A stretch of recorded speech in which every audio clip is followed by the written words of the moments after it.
Egyszer régen, egy kisvárosban élt egy kereskedő, aki só árusításából tartotta el a családját.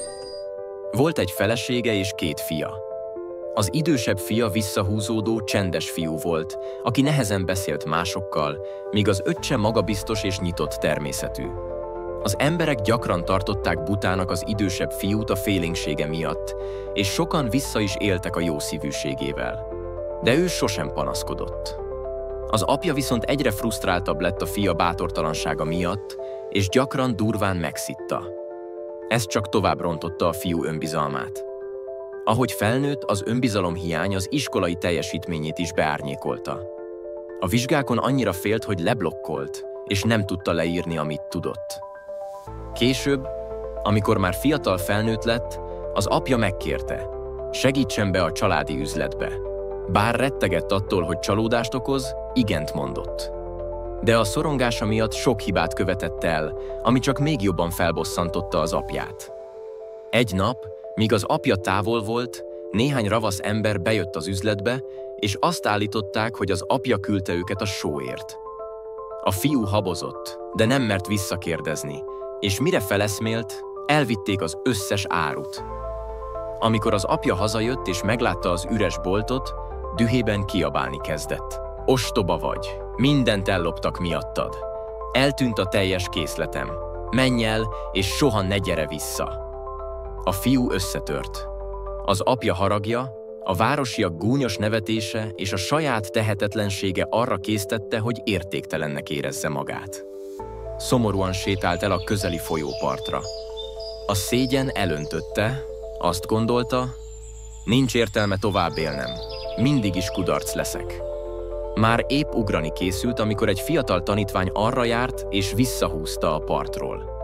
A fiú dühösen kérdezte, miért mentettél meg? Semmi értelme az életemnek. A tanítvány kedvesen válaszolt. Az élet egyszeri ajándék. Ha élsz, még lehetőséged van felállni és sikeressé válni. De ha feladod, soha nem tudod meg, mire lettél volna képes. A fiú sírva mondta, félénk vagyok gyenge, az apám szégyel, nem tanultam semmit, mindenki csak butának tart. Egy ilyen ember megérdemli egyáltalán az életet? A tanítvány elmosolyodott. Van valaki, aki tud válaszolni erre. Gyere velem! A fiú először vonakodott, de végül elment a tanítvánnyal a mesterhez, egy erdei tanyára, egy hatalmas fa alá, ahol a szent mester meditált. Amint meglátta a mestert, a fiú sírva fakadt. Ön az utolsó reményem, mondta. Ha ön sem tud segíteni, véget vetek az életemnek.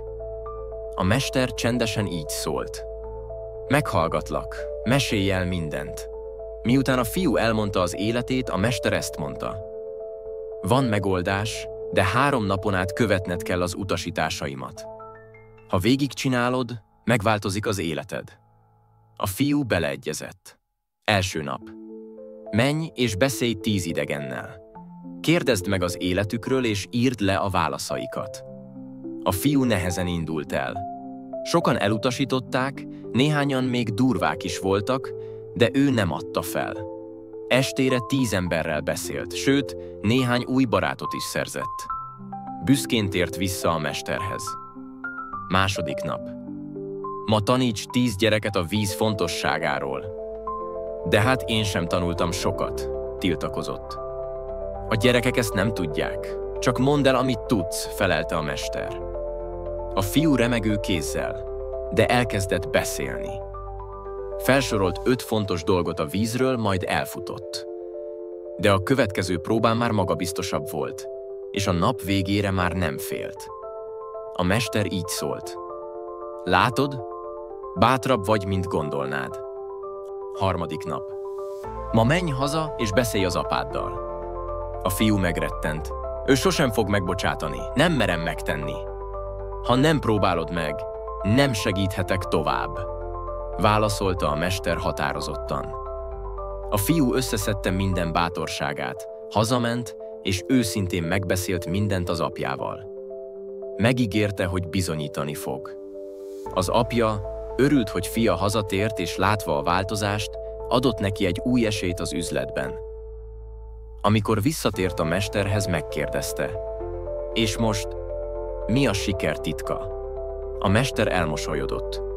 Már rájöttél magadtól. A siker kulcsa az, hogy a félelem ellenére is mozdulunk. Nem kell tökéletesnek lenned, csak tedd meg, amit tudsz, lépésről lépésre. Az emberek úgy látnak téged, ahogyan te mutatod magad.